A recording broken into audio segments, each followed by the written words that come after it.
David and Emma looked at each other across the table. The young couple were happy. The food was delicious, the light from the candles was soft and the music was perfect. David looked at Emma's beautiful smile. All the pain of his last breakup disappeared. All his doubts and fears about love had gone. His hand reached out and touched hers. I want to ask you something. David searched her eyes. Could she guess what was coming? Her smile made him feel brave. She held his hand. Don't worry. Whatever it is, I'll probably say yes. He felt so excited. He was about to ask the most important question of his life. From the corner of the restaurant, a strange man watched him. He sat very still at his table. He held a menu but he wasn't reading it. Instead, his cold eyes looked only at the young couple.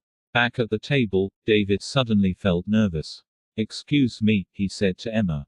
He pushed his chair back and went to the toilet.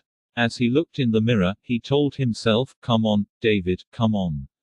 You can do this, mate. She's crazy about you. Feeling ready, he went out of the bathroom. He almost walked into the extremely tall man who was waiting by the door. The man's eyes were a cold, bright blue. His face was pale with a sharp, pointed nose and thin, pale lips. Oh, sorry, said David. Which one? The man hissed. He spoke with a strong and strange accent. David had never heard that accent before. For a moment, David was confused. Then he realized what the other man meant. Oh, this one, said David, helpfully. This is the men's toilet. David went back into the restaurant. He reached for the ring in a box in his pocket. It was time to ask her. ... The taxi ride home was wonderful. The happy couple discussed the future life together. They shared the sweet feelings about each other. The night I asked you to marry me, said David. The night I said yes, replied Emma. Just think, our whole lives together. Sharing, caring, he began. Loving, giving. Emma finished his sentence. They smiled at each other in loving excitement.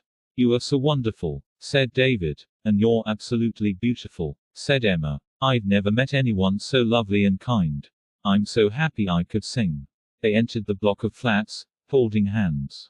A tall man watched them from the shadows. Which one? He asked himself. He watched the building. He was waiting for a light to come on to show him which flat was theirs. 1 minute passed, 2, there it was. The light went on in a third-floor window. He saw Emma for a moment as she closed the curtains. How many times had he stood on a corner like this? How many victims had he watched? Many corners. Many victims. His pale lips formed a thin smile. He moved out of the shadows to the door and pressed the buttons for every flat. The vampire was always pleased when people lived in flats. Sooner or later someone always let you in. Silly humans. They thought you were someone's pizza delivery. It was a kind of invitation, and that was all he needed to enter a home. He climbed the stairs to the third floor and walked down the hall. He didn't make a sound. He could hear the young couple laughing and talking. He put his ear against the door. He could hear what they were saying and he was happy. Young love made the sweetest blood. It was so full of life and energy. I feel as if I'm in a film, she was saying. More like a dream, he replied. Yes, a dream. How lucky we are. Guess who we'll be dreaming about tonight? He said. Who? Her hair smells of roses. She's like an angel. Their dream was about to become a nightmare, the listening vampire thought. Suddenly, he opened the door and stood there, showing his sharp teeth. The couple screamed, and then held each other in terrified silence. The vampire could smell and taste the fear. This was how he liked it. Fear also made the blood sweeter. There's my wallet. On the table, there. Take it, said David. Take anything you want. I will take anything I want. The vampire replied. Fine. We won't stop you, I promise. David cried. You won't stop me, I promise, replied the vampire. The light shone on the sharp teeth. A terrible thought came to David and Emma at the same time. Look at his teeth. Is he a vampire? Which one? The vampire hissed. It can be only one. The couple's eyes were big and afraid. Their mouths open in horror. They held each other's hands and their stomachs filled with fear. Already tonight, continued the vampire, I have drunk from 3. One more, then, I can sleep and feel young again. The vampire moved towards them. Instinct made David step in front of Emma to protect her. Emma gratefully held onto his back. The vampire wasn't in a hurry. He had plenty of time. Who should he attack? He asked himself. Which one? Thank you, Emma said quietly in David's ear, for what you're doing for me. Of course, my love. I'm here to protect you. He felt proud as he said the words. He could fight this vampire. All he needed was a piece of wood or something to push through the heart. He looked around for something. You're so brave to offer yourself, continued Emma. Sorry, asked David. What are you talking about? Oh, said Emma. I just thought that with your love for me and everything. David and the vampire looked at each other. Now, listen, Emma.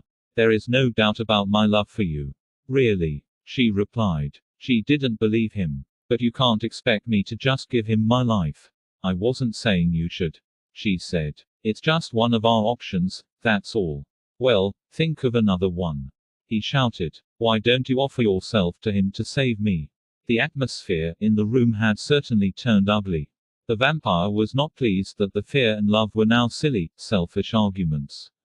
Emma was very angry. I hope you're joking. Let's see how strong your love is. What a horrible man. What about the woman I was planning to marry? Offering me to a vampire like a bone to a dog. You said my hair smells of roses. She cried. All right, relax. David was a little embarrassed to be having this argument in front of a stranger. I'm an angel, you said. She carried on shouting. Must drink, shouted the vampire angrily as he came even closer.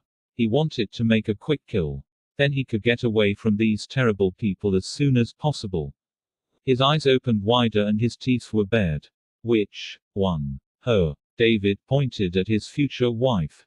Him, screamed Emma in anger. Please, him. The vampire approached David. She's younger, sweeter, said David. The vampire turned to Emma. He's bigger. There's more of him. She pointed at David. Suddenly the vampire felt tired. He had been killing for many centuries. Listening to them was depressing. How could he feel good by drinking the blood of either of these disgusting creatures? He looked down at the terrified faces and shouted, bad blood. And with that, he disappeared into the night air and left Emma and David alone together. Together, as they had promised, for the rest of their lives. So, how was the story, friends? Did you like it? Do like and share. Comment the best part. And subscribe the channels for more interesting stories. Thank you.